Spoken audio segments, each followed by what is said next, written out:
말씀은 디도서 1장 1절과 2절 말씀입니다. 함께 한 목소리로 봉독하겠습니다.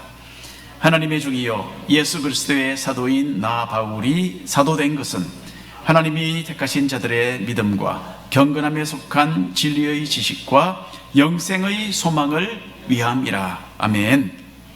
아멘. 오늘 믿음과 경건이라는 제목으로 하나님의 말씀 잠시 생각해 보기를 원합니다. 어제는요, 라디오를 통해서 제가 어느 미국 목사님의 설교를 잠시 들었습니다. 설교 가운데 이 목사님의 그 경험담이 있더군요. 이 목사님은 가족을 데리고 LA 디즈니랜드 관광을 갔다고 합니다. 입장료가 한 사람 앞에 40불이었대요. 제가 가만히 생각해 보니까 이 목사님의 설교는 요즘 설교가 아니고 한 25년 전에 녹음이 된 것이구나 라는 것을 제가 파악을 했습니다. 요즘은 디즈니랜드 입장료가 아마 이것보다는 4-5배는 될 것 같습니다. 자, 목사님의 가족은 자신을 포함해서 모두 5명이었대요. 입장료가 한 사람 앞에 40불이었으니까 모두 합하면 200불이죠. 목사님은 티켓을 사려고 줄을 섰지만은 돈이 엄청 아까웠다고 합니다. 아마 우리도 마찬가지겠죠. 온 가족이 하루를 즐기려고 요즘 돈으로 한 1,000불을 지불해야 한다면 그거 쉽지 않은 금액일 것입니다. 자, 목사님 앞에는 여러 사람들이 줄을 서 있었답니다. 그런데 가만히 보니까 한 사람이 입장료 할인을 받는 거예요. 우리는 4명인데 샌드후에서 왔습니다 라고 그러니까 카운터를 보던 직원은 두 말도 하지 않고 50%를 툭 잘라서 깎아주는 거예요. 가족이 4명이면 가격이 160불이어야 되는데 단 80불에 해결되는 것을 이 목사님이 보셨답니다. 자, 그리고는 이 목사님 바로 앞에 줄을 섰던 사람도 역시 마찬가지였대요. 우리는 5명인데 파사데나에서 왔습니다. 그러니까 이 사람도 역시 그 자리에서 50% 할인을 받는 거였어요. 그래서 200불이 아니라 이 사람도 100불에 5명 가족이 다 입장권을 구입하는 것을 목사님이 보셨대요. 이 목사님은 디즈니랜드에도 이 하와이처럼 카마아이나 가격이 실질되고 있구나 라는 것을 알게 되었답니다. 다만 하와이에 거주하는 사람이 아니라 이 경우에는 캘리포니아 거주자들에 대한 할인이었던 것입니다. 그리고 한 20-30년 전이라 그런지 신분증을 보자 그런 것도 없고요. 말만 하면 그냥 그대로 믿고 할인을 해주는 것이었어요. 자, 드디어 이 목사님의 차례가 되었습니다. 목사님은 두근거리는 마음을 달래면서 마음을 딱 가다듬고 카운터 직원에게 말을 하기 시작했습니다. 우리는 5명이고요. 우리가 사는 곳은 하와이입니다. 그렇게 이야기를 했대요. 그랬더니 직원은 참 반가운 목소리로 하와이에서 디즈니랜드 온 것을 환영합니다. 입장료는 200불입니다. 그렇게 대답을 하더랍니다. 이 목사님은 자기가 LA 산다라는 거짓말을 하려고 했는데 도무지 그 말이 입에서 떨어지지 않았대요. 이렇게 해서 큰 돈을 쓴 것은 아까웠지만은 그날 밤은 정말 잠을 잘 잘 수 있었다라고 그렇게 설교 가운데 말씀하시는 것을 제가 들어보았습니다. 여러분 성도님들은 본인들의 믿음을 어떻게 평가하시겠습니까? 올바른 믿음이라면 실제 생활에서 경건함과 거룩한 선택으로 나타나게 되어 있겠죠. 그런데 만일 겉모습으로는 믿음이 있는 사람처럼 보이는데 이런 개인적인 생활에 있어서는 거짓과 교만 또는 불순종이 뿌리를 내려 있다면 좀 큰 문제가 되겠죠. 겉모습뿐인 이런 비정상적이고 거짓된 믿음에서 하루속히 벗어나시고 경건한 모습으로 단장된 주님의 진실한 믿음의 소유자들이 다 되시기를 바랍니다. 디도서는 사도 바울이 동역자 디도에게 써서 보낸 편지입니다. 디도서는 디모데전서 또 디모데후서와 함께 목회 서신으로 그렇게 알려져 있어요. 사도 바울은 자신의 젊은 동역자 디모데와 디도에게 목회자로서 어떻게 교회에서 사역을 감당해야 하는가에 대한 교훈을 기록을 해서 편지로 보내주었던 것입니다. 그래서 이 목회 서신에는요, 고린도서나 또는 에베소서처럼 교회들에게 보낸 편지보다는 교회를 이끌어가는 실제적인 원리와 방법이 훨씬 더 많이 기록이 되어 있습니다. 목회 서신은 사도 바울이 생애의 가장 마지막 몇 년 기간 동안에 기록한 편지들이에요. 그러니까 사도 바울이 죽기 전에 불과 몇 년 동안에 이렇게 이 편지 세 개를 기록을 한 것입니다. 사도행전을 읽어보면 사도 바울은 주님을 만나 극적으로 회심을 하게 되죠. 그리고는 그 후로 주님의 일꾼이 됩니다. 그리고 지중해 연안에 있는 여러 도시들을 다니면서 복음을 전하고 또 교회를 세우는 일을 했습니다. 그러다가 사도 바울은 복음 때문에 붙잡혀서 제수의 신분이 되었고 그리고 로마로 끌려가게 됩니다. 사도행전은 사도 바울이 로마 황제의 판결을 기다리면서 감옥에서 여전히 복음을 전하는 그런 장면으로 사도행전이 마무리가 돼요. 그런데 그게 끝이 아닙니다.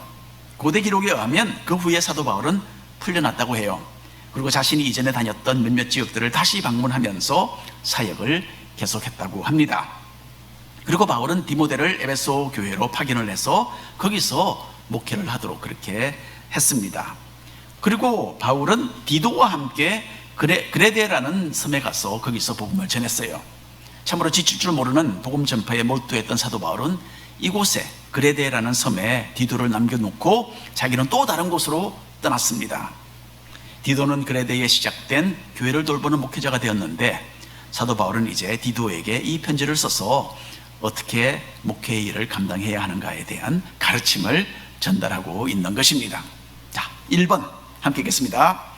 사도 바울의 사명. 우리는 사도 바울의 서신을 읽을 때에 편지 제일 첫 부분은 그냥 대강 읽고 넘어가고 그냥 본론 부분에 집중을 하는 그런 경향이 없지 않아 있습니다. 왜냐면 다 똑같은 그리스도의 종이고 다 똑같은 내용이구나 그런 생각이 들지 않습니까? 하지만 사도 바울이 편지 서두에 적는 인사말에는요 정말 중요한 내용들이 담겨 있습니다. 바울은 편지를 쓸 때에 제일 먼저 자신이 예수님 안에서 가진 그 신분이 무엇인가에 대해서 기록을 했습니다. 디도서 1장 1절부터 2절까지 말씀 다시 한번 읽겠습니다.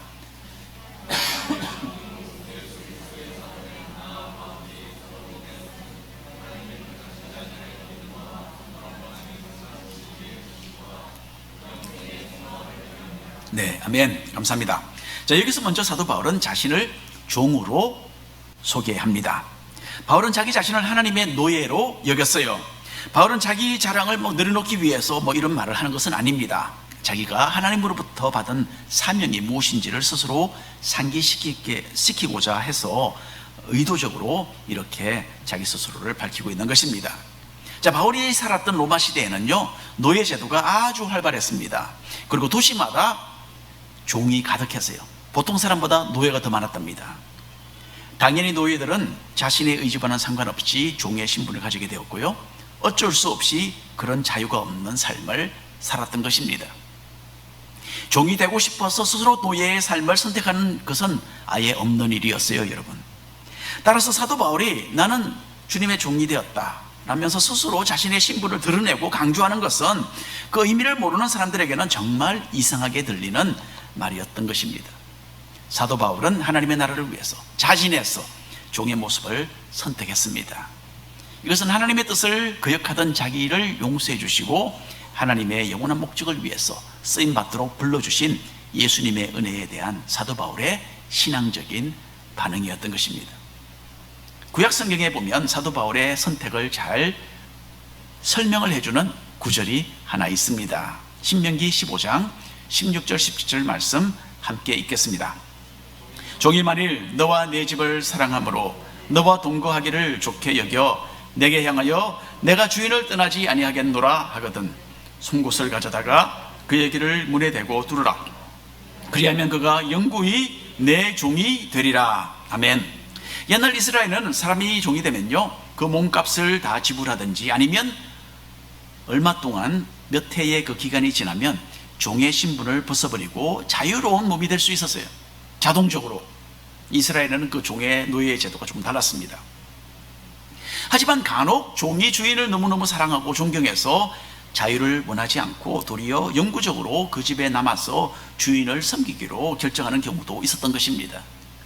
이럴 때에 종은 자신의 길을 주인의 집에 그 대문에다 갖다 놓고 주인이 그 귀에다가 송곳으로 구멍을 뚫는 이 작은 예식을 했던 것입니다. 이것은 나는 평생토록 이 집의 종으로 살겠습니다 라는 그 결심을 의미적으로 보여주는 그런 행동이었던 것이에요. 사도 바울이 자신에서 하나님의 종으로 살았다라는 것은 하나님께서 원하시는 일을 스스로 순종해서 이루고 드리려는 그런 사도 바울의 뜨거운 마음 자세를 보여주는 것입니다. 사도 바울의 이런 모습은 우리와는 좀 상당한 대조를 이루고 있지 않습니까? 우리는 입으로는 주여 주여, 또 기도할 때 주님 하고 예수님을 부릅니다. 종이의 집주인을 부를 때 사용하는 용어를 우리는 참 예수님에 대해서 잘 사용을 합니다. 하지만 삶의 선택에 대한 우리의 생각과 우리의 마음의 계획이 과연 주님의 뜻을 받들겠습니다 라는 그런 종의 자세인가? 여러분, 이것은 또 다른 이야기예요. 주여 주여 하지만은 주님의 뜻을 행하지 않는 못된 종은 바로 내가 아닌지 한번 스스로 돌아보시기를 바랍니다. 자, 이어서 사도 바울은 자신이 예수님의 사도라고 말을 하고 있죠. 종이라는 단어가 주님을 향한 사도 바울의 그 충성된 마음을 보여준다면, 그 다음에 나오는 사도라는 단어는 주님께서 바울에게 주신 권위를 가리킵니다. 사도라는 말은 원어로 아포스톨로스, 즉 보냄을 받은 사람이다 라는 뜻입니다. 예수님께서는 12 제자를 택하시고 그들을 사도라고 부르셨어요. 이 사람들은 예수님의 보내심을 받고 예수님을 대리해서 지상의 교회를 세우는 일을 했습니다. 주님께서는 자신의 사도들을 통하여서 복음의 진리를 전파하게 하셨고 그들에게 말씀과 능력으로 부어주셔서 교회의 기반이 되도록, 교회를 세우는 데 기초가 되도록 그렇게 해주셨던 것입니다. 사도 바울은 나중에 사도로 부르심을 받았지만은 수많은 교회를 개척하고 신약 성경의 절반을 기록해서 교회의 기반을 아주 든든하게 세웠던 지도자였습니다. 디도서 1장 2절 3절 읽겠습니다. 이 영생은 거짓이 없으신 하나님이 영원전부터 약속하신 것인데 자기 때에 자기의 말씀을 전도로 나타내셨으니 이 전도는 우리 구주 하나님이 명하신 대로 내게 맡기신 것이라. 여기서 사도 바울은 자신이 하나님께로부터 받은 사명이 무엇인지를 정확하게 밝히고 있습니다. 바울의 사명은 모든 믿는 사람들에게 영생을 주시는 하나님의 구원의 복음을 전하는 일이었어요. 바울은 자기를 위해서 죽으신 주님께서 주셨던 전도의 사명을 인생의 목표로 삼았습니다. 사도 바울은 더 이상 자기가 원하는 것을 추구하지 않았고요, 오로지 하나님의 목적과 뜻을 이루기 위해서 살았던 것입니다. 바울이 그토록 많은 고난을 당하고서도 포기하지 않고 계속해서 사역을 감당했던 것은 자기가 받은 복음 전파의 사명을 온전하게 감당해야 한다라는 이런 뜨거운 결단 때문에 그랬던 것입니다. 미국의 엘라이자 캐슬이라는 사람이 있었어요. 이 사람은 본래 의사였습니다. 미국 네브라스카 주에 있는 어느 침례교회에서 헌신적으로 섬겼던 신앙인이었어요. 닥터 캐슬은 특별히 전도에 대한 사명을 느끼면서 병원에서 많은 환자들에게 전도를 했습니다. 언제 어디서나 자신의 삶의 이유는 복음을 전하는 것이다, 그렇게 사람들에게 알리기도 했습니다. 어느 날 어떤 사람에게서 한 가지 질문을 받게 됩니다. 당신은 돈 버는 것보다도 전도하는 것이 더 좋으냐? 라는 그런 질문을 받았어요. 그때 닥터 캐슬은 이렇게 대답을 했습니다. 물론이죠. 우리는 이 땅에서 나그네가 아닙니까? 나그네 인생을 살면서 사람의 영혼을 구원하는 것보다 더 가치 있고 고귀한 일이 어디 있겠습니까? 전도는요, 천사도 흠모하는 일입니다. 그렇게 베드로전서에 있는 내용을 잠시 인용을 해서 대답을 했다고 합니다. 옆에 있던 닥터 캐슬의 부인은 천사도 흠모하는 일이다 라는 이 남편의 말에 엄청난 감동을 받았답니다. 그리고는 집에 들어와서 남편에게 당신은 그 말로 시를 쓰십시오. 나는 그러면 노래를 작곡해 보겠습니다. 이렇게 말을 했대요. 이렇게 해서 우리 찬송가 270장이 탄생하게 되었어요. 한번 볼까요? 함께 읽겠습니다. 우리가 지금은 나그네 되어도 화려한 천국에 머지않아 가리니 이 세상 있을 때에 주 예수 위하여 우리가 힘써 일하세. 주 내게 부탁하신 일 천사도 흠모하겠네. 화목해 하라신 구주의 말씀을 온 세상 널리 전하세. 아멘. 자, 우리는 우리를 구원하신 하나님의 은혜를 온 세상에 전하는 사람들입니다. 우리 믿는 사람들에게 주어진 이 엄청난 직분은요, 천사도 흠모하는 고귀한 일입니다. 주님께서 십자가 위에서 베풀어 주신 구원의 은혜를 전하고 또 전도의 사명을 소리 지르지 않는 그런 힘써 그것을 이루는 성도들이 되시기를 바랍니다. 자, 2번 읽겠습니다. 디도의 임무. 디도는 유대인이 아닌 이방인이었어요. 그리스 사람이었습니다. 사도 바울이 했던 전도의 열매 중에 하나가 바로 디도였어요. 그 후에 디도는 사도 바울의 동역자가 되어서 중요한 일들을 많이 했습니다. 디도는 바울이 고린도 교회를 위해서 쓴 편지들을 직접 손에 들고 전달을 했던 사람이에요. 이렇게 디도는 사도 바울이 100% 신뢰할 수 있었던 믿음의 동역자였습니다. 그래서 사도 바울은 디도를 향한 자신의 참 특별한 마음을 여기서 드러내고 있어요. 4절 말씀 함께 읽겠습니다. 같은 믿음을 따라 나의 참 아들 된 디도에게 편지하노니 하나님 아버지와 그리스도 예수 우리 구주로부터 은혜와 평강이 내게 있을지어다. 바울은 디도에게 너는 나의 믿음의 아들이다 라고 여기서 지금 말을 하고 있죠. 이것은 디도가 사도 바울의 전도에 의해서 주님을 믿었을 뿐만 아니라 그 후에 신실한 사역자로서 충성스럽게 사도 바울을 도와서 주님을 섬겼다라는 것을 보여주는 것입니다. 그래서 사도 바울은 디도를 향한 자신의 참 그 각별한 마음을 너는 나의 믿음의 아들이다 라는 말로 여기서 표현하고 있습니다. 그리고 바울은 디도에게 주님의 은혜와 평강이 가득하기를 원한다 라는 이 엄청난 말로 복을 빌어주고 있습니다. 디도서 1장 5절 말씀입니다. 함께 읽겠습니다. 내가 너를 그레데에 남겨둔 이유는 남은 일을 정리하고 내가 명한 대로 각 성의 장로들을 세우게 하려 함이니. 디도는 이 당시에 아주 젊은 사람이었습니다. 어쩌면 20대 초반, 어쩌면 10대 후반, 그런 사람이었어요. 바울의 지시로 그레데 섬에 머물러 있었습니다. 사도 바울은 자신이 디도와 함께 다니면서 그레데 섬에서 사역하면서 개척했던 여러 교회들을 이제 디도에게 맡기고는 자기는 다른 곳으로 훌쩍 자리를 옮겨서 복음을 전하고 있습니다. 디도는 이곳에서 복음의 말씀을 아주 정확하게 전달할 수 있는 아주 훌륭한 설교가였고 또한 교회들을 인도할 수 있는 유능한 지도자이기도 했습니다. 그런데 한 가지 문제가 있어요. 그레데가 그리 작은 외딴 섬은 아니었다는 거예요. 그레데는 우리가 살고 있는 오아우 섬보다 5배나 되는 크기입니다. 그리고 그 당시에는 지금과 같이 상황이 달라서 교회마다 목회자가 있는 것이 아니었어요. 우리 호놀룰루만 해도 한인교회가 막 60개 정도 된다는 이야기 들었습니다. 그런데 교회마다 다 목회자가 있어요. 거의 대부분의 경우. 그런데 이때는 초대교회 시대라 목회자가 그렇게 많지 않았습니다. 그래서 모두가 이 디도 한 사람을 지금 바라보고 있는 거예요. 그러면 그렇죠?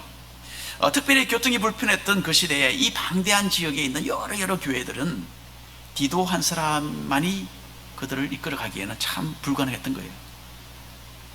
그래서 사도 바울은 디도에게 한 가지 참으로 중요한 임무를 맡깁니다. 교회가 있는 그레데의 각 성마다, 각 마을마다 장로들을 세우는 일이었어요. 디도와 같은 또는 디도와 또 약간 유사한 다른 또 성경 교사들이 교회들을 순회하면서 가끔 한 번씩 와서 말씀을 전할 수는 있었어요. 하지만 성경 교사들은 한 곳에 머물러 있지는 못하고 또 다른 지역에서 기다리고 있는 교회로 옮겨가서 거기서도 말씀을 가르쳐야 했던 거예요.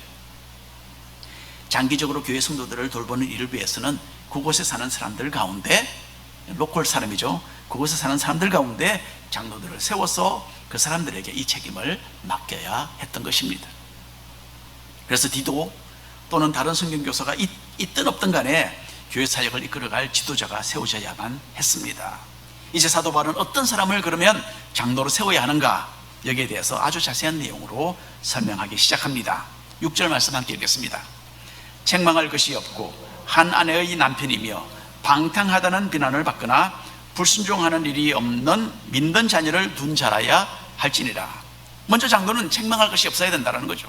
그런데 이것은 여러분, 그 사람이 전혀 죄를 짓지 않는 그런 완벽한 사람이다 이런 뜻은 아닙니다. 다만 일반 사람들에게 좋은 평가를 받는 사람으로서 교회 안팎으로부터 비난받을 이유가 별로 없는 사람이 장로가 되어야 된다라는 것을 가리키고 있는 것입니다. 우리들 가운데 장로님들은 특별히 이런 말씀을 잘 마음에 새겨두어야 되겠죠. 그리고 장로는 자신의 가정에 충실해야 한다라고 사도 바울은 말하고 있습니다. 결혼 생활에 충실하고 자녀를 믿음으로 잘 이끄는 사람을 장로로 세워서 교회를 잘 인도하도록 하라라고 그렇게 사도 바울이 지시를 하고 있습니다. 이어서 사도 바울은 장로가 갖추어야 할 13가지 조건을 추가로 제시합니다. 한번 읽어보겠습니다. 7절부터 9절까지 말씀입니다. 감독은 하나님의 정직이로서 책망할 것이 없고 제 고집대로 하지 아니하며 급히 분내지 아니하며 술을 즐기지 아니하며 구타하지 아니하며 더러운 이득을 탐하지 아니하며 오직 나그네를 대접하며 선행을 좋아하며 신중하며 의로우며 거룩하며 절제하며 믿은 말씀의 가르침을 그대로 지켜야 하리니 이는 능히 바른 교훈으로 권면하고 그슬로 만하는 자들을 책망하게 하려 함이라. 먼저 여기 보면 장로라는 말이 있었는데 여기는 또 감독이라고 합니다.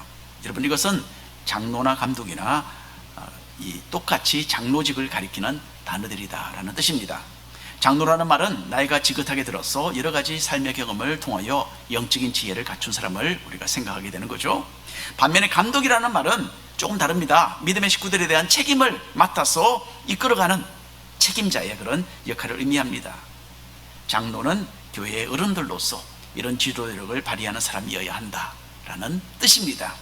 자, 사도 바울이 장로에 대하여 제시했던 이 모든 내용을 한마디로 말을 한다면 경건한 사람을 장로로 선정하라 라는 이 뜻입니다.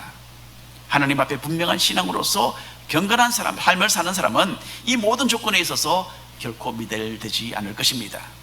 경건한 사람은 세상과 타협하지 아니하고 하나님 중심으로 매사를 잘 분별하면서 지혜롭게 교회와 성도들을 섬길 수 있는 것입니다. 사도 바울이 특별히 경건을 강조하는 것은요, 이 그레데 섬에는 문화가 아주 달랐습니다. 거짓말을 하고 세상과 타협된 사람들이 너무너무 많았던 것이기 때문입니다.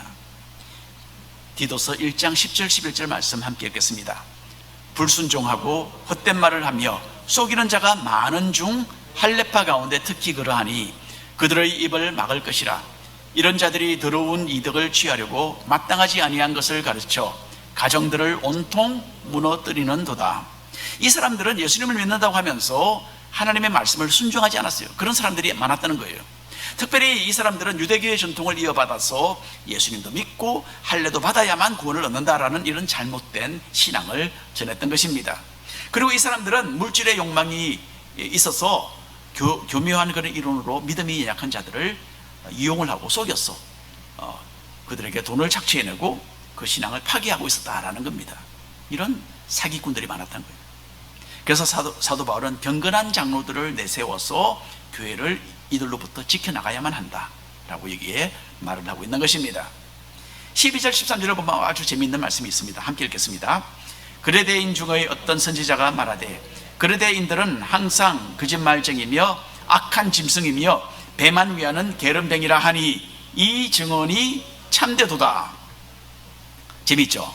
여기서 사도 바울은 이때로부터 약 한 500년 전에 살았던 에피메니데스라는 사람이 했던 말을 인용을 하고 있어요. 그레데 섬 출신이었던 에피메니데스라는 이 사람은 자기 고장 사람들에 대하여 한마디를 남겼던 거예요. 근데 그 말에 대해서 사도 바울은 나도 이게 동의한다. 나도 똑같이 생각한다. 이 사람들은 악한 짐승들이다. 그러니까 올바른 사람을 장로로 세워야 하는 것이 더더욱 중요하다. 여러분, 보통 우리는 어떻습니까? 우리 보통 사람들을 뭐 다 이러니까 그저 그런 사람들 우리가 장로로 세워야 된다, 그런 생각하죠. 그렇죠? 천만의 말씀이에요. 이렇게 이 거짓말이 많고 이렇게 사기꾼들이 많은 곳에 장로, 특별히 경건한 사람을 세워야 된다라는 것이 사도 바울의 가르침입니다. 여러분, 그만큼 그레데 섬은 문화적으로 사회적으로 문제가 많은 곳이었어요. 옛날 로마 시대에 고린도 사람처럼 행동한다라는 표현이 있었어요. 그 말은 성적으로 타락된 그런 생활을 한다라는 뜻이었어요. 그런데 그레데 사람처럼 행동한다라는, 고린도 사람처럼 행동한다는 말이 그런 뜻이었고, 그레데 사람처럼 행동한다라는 그런 표현도 있었어요. 그 뜻은 거짓말로 다른 사람들에게 사기를 친다라는 말과 똑같았습니다. 바로 이 지방의 그 특색을 옛날 사람들도 다 인식을 했다는 이야기죠. 사도 바울은 이런 타락된 사람들로부터 교회를 보호하기 위해서 경건한 장로들을 지도자로 세워야 된다라고 디도에게 당부하고 있습니다. 지금부터 700년 전에 프랑스의 찰스라는 왕이 있었습니다. 찰스 왕입니다. 이 사람은 하나님을 믿는 사람이었고요. 의도적으로 고행의 길을 택하는 금욕주의의 삶을 살았습니다.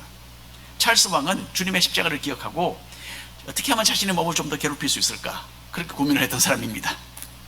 신발에 작은 돌멩이들을 집어넣고 그렇게 돌멩이들을 밟으면서 걸어 다녔어요. 그러면 편안하겠습니까? 불편하겠습니까? 그렇죠. 그게 바로 포인트입니다. 고난의 길을 걸어가야 된다고 생각을 했던 거예요. 그리고 찰스는 자기 아내가 자고 있는 침대 곁에 함께 자지 않고 그 아래 땅바닥에 지푸라기를 깔고 그 위에서 잠을 잤다고 합니다. 주님을 생각하면서. 또 찰스 왕은 내가 옷을 깨끗하게 입고 다녀서 되겠느냐, 왕인데도 씻지 않은 옷을 입고 그렇게 지냈대요. 그래서 옷에는 이가 드글드글 했다고 합니다. 얼마나 괴로웠겠습니까? 그리고 옷 속에는 끈으로 자기의 몸을 딱 졸라매고 있었는데 항상 그 끈이 살을 파고 들어갈 정도로 단단히 졸라매고 있었다라고 그렇게 합니다. 이렇게 금욕주의의 삶을 사는 찰스 왕을 사람들은 아주 높였습니다. 높이 인정을 했어요. 그래서 어느 추운 겨울날 찰스가 자기 집에서 성전까지 한 3마일 거리를 맨발로 이제는 나는 걸어가겠다, 그 말을 들었던 거예요, 시민들이. 그래서 시민들은 찰스 왕이 그렇게 하는 것을 원하지 않았던 거예요. 그래서 왕을 위해서 길가에 지푸라기와 이불을 펴서 펼쳐놓았다고 합니다. 그래서 그 위를 걸어가서 찰스 왕의 그 발이 상하지 않도록 그렇게 했대요. 근데 찰스가 그 말을, 그 모든 내용을 들었겠죠. 그리고 그것을 보고 그 위로 걸어갔겠습니까? 안 걸어갔겠습니까? 다른 길로 선택을 해서 그렇게 고생을 하면서 이 3마일의 거리를 걸어갔다고 해요. 이것 때문에 발을 너무 심하게 다쳐서 4달 동안이나 걷지 못하는 일도 있었다고 합니다. 자, 이렇게 찰스는 세상을 등지고 하나님 앞에 겸비한 삶을 살려고 했어요. 하지만 동시에 찰스 왕은 자기 아내가 아닌 다른 여자들을 데리고 살았고요. 그리고 아들을 하나 그렇게 낳기도 했습니다. 그리고 영토 문제로 다른 왕과 전쟁을 벌였고요. 사로잡은 적군 30명의 머리를 잘라서 반대편 진영으로 던져라, 그렇게 명령을 내리기도 했습니다. 옛날에는 왜 큰 그 돌을 막 던지는 그런 기구가 있었잖아요. 거기다가 이 적군들 사로잡은 생포한 사람들 머리를 잘라갖고 올려놓고 그걸 상대방 진영에 날려보냈다고 합니다. 그런 사람이에요. 그리고 상대방의 성을 함락시키고 그 안에 살던 남녀노소 할 것 없이 어린아이까지 2,000명을 무참하게 살해하기까지 했다고 합니다. 참 엄청나죠. 이렇게 찰스 왕처럼 어떤 면에서는 하나님께 헌신하지만은 경건의 삶에 있어서는 형편없이 미달되는 우리 자신의 모습을 가끔 보고 있는 것 같아요. 어떻게 해야 합니까, 여러분? 오늘 결론의 말씀을 드리고 싶습니다. 사도 바울은 자신이 누구이며 자기가 무엇을 위해서 이 땅에 존재하고 있는가를 확실하게 알았습니다. 그리고 이 사실을 늘 상기하면서 평생을 살았어요. 사도 바울은 하나님께 대한 자신의 관계를 종으로 생각을 했어요. 자신의 뜻을 하나님의 계획과 인도하심에 굴복시키고 오로지 하나님의 뜻을 이루기 위해서 자발적으로 그렇게 헌신했습니다. 그리고 사도 바울은 복음을 전하는 것이 얼마나 중요한 사명인지를 잘 알았어요. 영원하신 하나님은 전도의 말씀을 통해서 우리 인간의 이 완전하지 못한 불완전한 인간의 입술을 통해서 복음이 전해지고 그리고 그것으로 사람들이 구원 얻기를 원하시는 거예요. 그래서 천사도 흠모하는 이 귀중한 일에 우리 또한 부르심을 받았다라는 것 꼭 기억하시기를 바랍니다. 마지막으로, 그러니까 어떻게 해야 합니까, 여러분? 앞으로 여러분 이제 곧 시작되는 우리 목장 모임을 통하여서 우리 손님들 많이 초대하시고 그들에게 복음이 전달되도록 애를 쓰시기 바랍니다. 자, 그리고 마지막으로 사도 바울은 그레나섬에서 사역하는 디도에게 경건한 사람을 장로로 세우라고 지시했죠. 여러분, 그런데 이 내용은 우리 가운데 앉아 계시는 장로님들에게만 적용되는 교훈이 아니다는 것을 아셔야 돼요. 진실된 믿음과 경건한 삶은 우리 모두를 향한 하나님의 뜻입니다. 실제 생활 속에서 하나님이 인정하시는 믿음과 경건을 추구하며 살아가는 하나님의 참된 종들이 다 되시기를 축원합니다. 아멘.